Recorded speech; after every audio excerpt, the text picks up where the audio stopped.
Bom, vamos falar um pouquinho agora do Bolsonaro, né, que se tornou aí o inimigo número um dos outros pré-candidatos, né, vem sendo citado, muita gente acabou de dizer o que falar do Ciro Gomes, né, que nessa sabatina para a Folha. Agora, Alckmin e Henrique Meirelles também criticaram o parlamentar recentemente, né, e a última foi Marina Silva hoje, que chamou o discurso de armar a população de insanidade. E a questão das armas não é o único alvo, né? O Bolsonaro também enfrenta acusações de que seria racista, homofóbico também. E há duas ações no Supremo decorrentes daquele episódio com a Maria do Rosário, e a Procuradora-Geral da República apresentou no último dia 12 uma denúncia por racismo.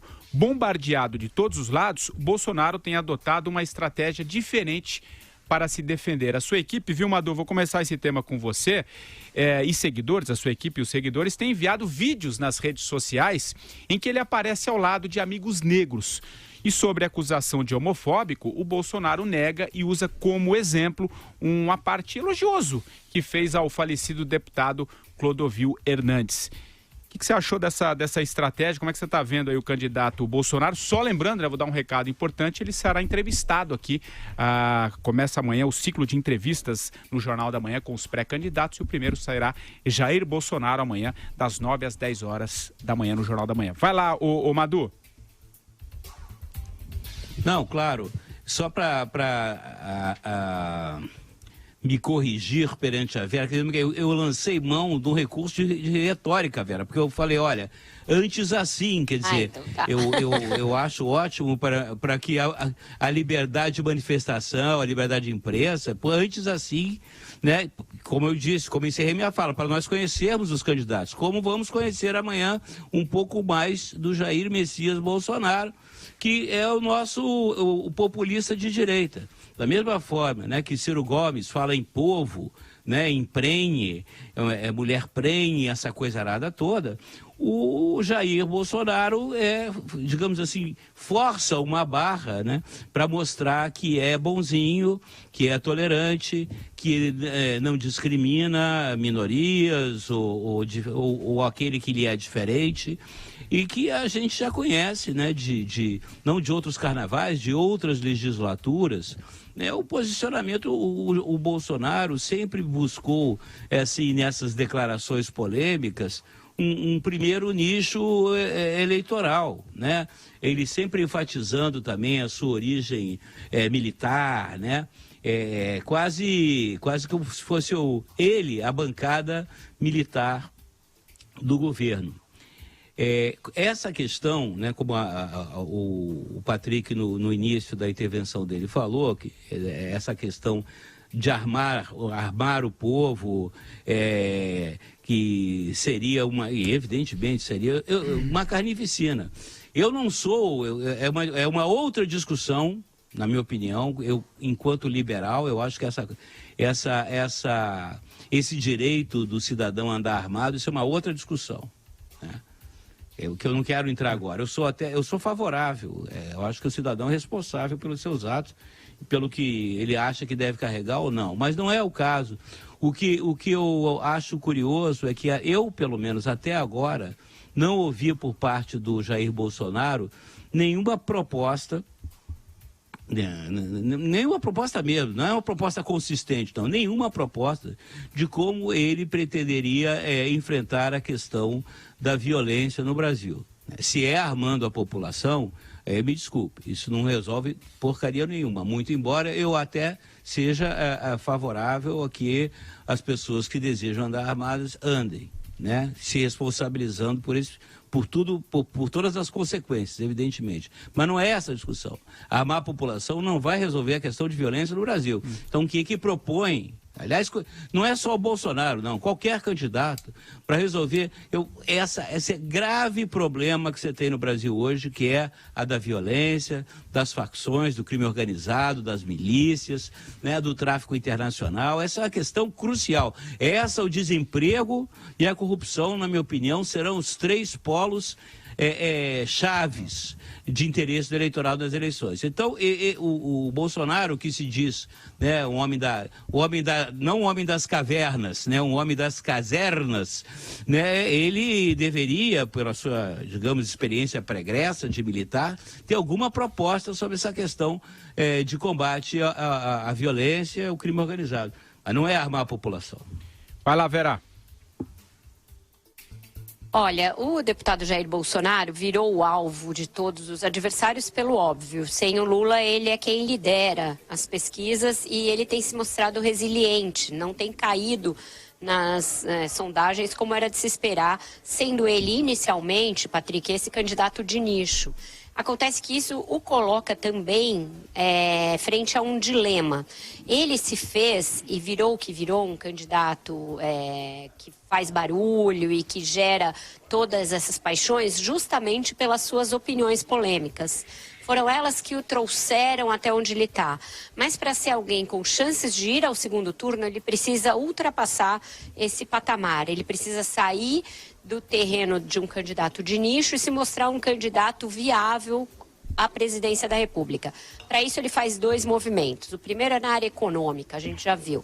Traz o Paulo Guedes, que é da Escola de Chicago, a mais liberal que existe, para dentro da sua equipe, para formular o seu programa de governo. E no outro é esse movimento que você falou, tentando suavizar um pouco as suas opiniões naquele segmento em que elas são mais sensíveis e que lhe renderam essas duas denúncias na justiça que você mencionou. Agora, ao fazer isso, ele soa sincero, ele consegue passar uma imagem de que realmente não é homofóbico, de que realmente não é misógino, de que realmente não é racista, sendo que antes ele pouco ligava para tudo isso, atribuía tudo isso à patrulha e ao politicamente correto. Esse vai ser um limiar que a gente vai ter de observar daqui por diante.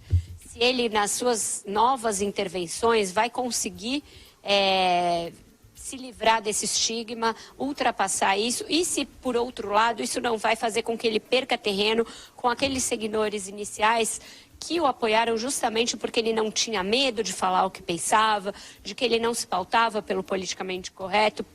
Vai ser uma transmutação interessante de acompanhar essa. Vai lá, Andreasa. Tenho dúvidas sobre se ele vai, de fato, amainar o seu discurso. Acho que não. Bolsonaro nunca fez, inclusive, uma meia-culpa, se é que seria necessário, no caso dele, não estou entrando no mérito da minha opinião. Mas ele tem muito claramente a estratégia montada na cabeça, de não andar para trás, não se arrepender, não assumir erros e sustentar esse nicho dele, que é muito importante nas pesquisas de intenção de voto espontânea. Ele aparece com 11%, 12%. Né? Uma base muito sólida, um piso muito sólido, que o coloca em condição competitiva de qualquer maneira, com base no que ele construiu até aqui com esse discurso. Mudar não seria um bom caminho para ele, segundo a minha avaliação, falando exclusivamente do ponto de vista político, tá? Agora tem o seguinte, não resta dúvida, está colocado também, que ele será alvo dos adversários. E que os adversários e a máquina, o establishment, o sistema, tentará moê-lo, desconstruir a sua candidatura, a sua figura. Só que ninguém sabe ainda como fazer isso. E está muito claro. Vão testar. Talvez tenham tempo para isso, mas ainda não acertaram o caminho. Não será, quero deixar claro aqui a minha avaliação, não será chamando o cara de homofóbico, misógino e racista. A experiência mostra, ele está aí. Graças a isso também, que nesse aspecto ele é antifrágil. Quanto mais bate, mais traz para si uma solidariedade. Inclusive, esses processos que há contra ele, já falei aqui, as coisas que ele falou podem ser gravíssimas, mas ele tem imunidade parlamentar. Essa denúncia da Raquel Dodge não tem o menor sentido contra um parlamentar. Infelizmente, o sujeito pode falar o que quiser. Aliás, infelizmente não, felizmente a imunidade parlamentar é uma coisa importante. Então, as pessoas identificam esse tipo de ação contra ele uma tentativa de tirá-lo do jogo. E ele capitaliza isso. Repito, não será com esse discurso de chamá-lo de homofóbico, ele pode ser tudo isso, tá? Mas não será chamando o sujeito de homofóbico, misógino, racista que vão derrubá-lo. Terão de encontrar uma outra forma de desconstruí-lo. A máquina é forte, é poderosa, vai com tudo para cima do cara. Mas o caminho ainda não encontrou. Chamou, Verá? Chamei. Tem uma questão em relação a essas denúncias, que é a questão da defesa dele. Eu tenho conversado com os advogados dele, que já estudam mudar de estratégia. Até agora foi justamente fazer isso que o Andresa disse, dizer que ele estava protegido pela imunidade parlamentar, que o que ele fez não foi incitação nem ao crime de racismo, nem ao crime de homofobia, e sim apenas uma exacerbação do seu direito à palavra. Por hora não funcionou, ele não conseguiu derrubar as denúncias com esse argumento.